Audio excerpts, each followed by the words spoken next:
গত 5ই আগস্ট 2024 সালে আমার বাবা কাফরুল থানার সামনে পুলিশের গুলিতে শাহাদত বরণ করেন।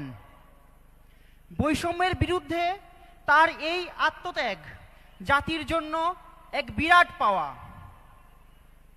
আমার এবং আমার ছোট বোনের চোখের সামনে সেদিন পুলিশ নির্বিচারে গুলি চালায় এবং আমার বাবাকে নির্বিচারে নির্মমভাবে হত্যা করে।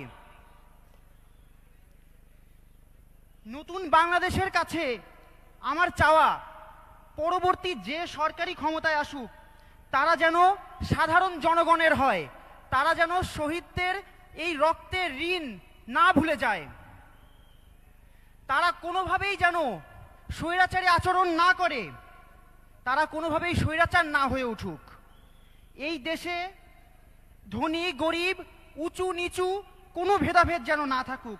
সর্বোপরি বঞ্চিতদের প্রতিনিধি হিসাবেই আমরা সরকারে চাই। শহীদ ওসমান বিন হাদি ভাই এবং হাজারো শহীদ ও আহতদের রক্তের বিনিময়ে একটি ন্যায় এবং ইনসাফ ভিত্তিক রাষ্ট্র কায়েম করতে চাই আমরা। এজন্য আমরা সবাই ঐক্যবদ্ধ থাকব। এভাবেই আমাদের বাংলাদেশ একদিন বিশ্বের বুকে মাথা উঁচু করে দাঁড়াতে পারবে।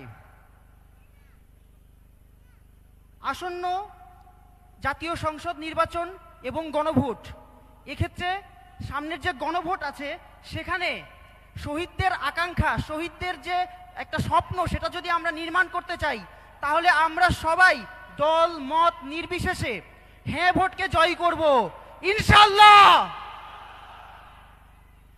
হে মানেই মুক্তি, হে মানেই স্বাধীনতা, হে মানেই জুলাইয়ের কণ্ঠস্বর, হে মানে বাংলাদেশের বিজয়। ধন্যবাদ। আসসালামু আলাইকুম রহমতুল্লাহি ওয়া বারাকাতুহু।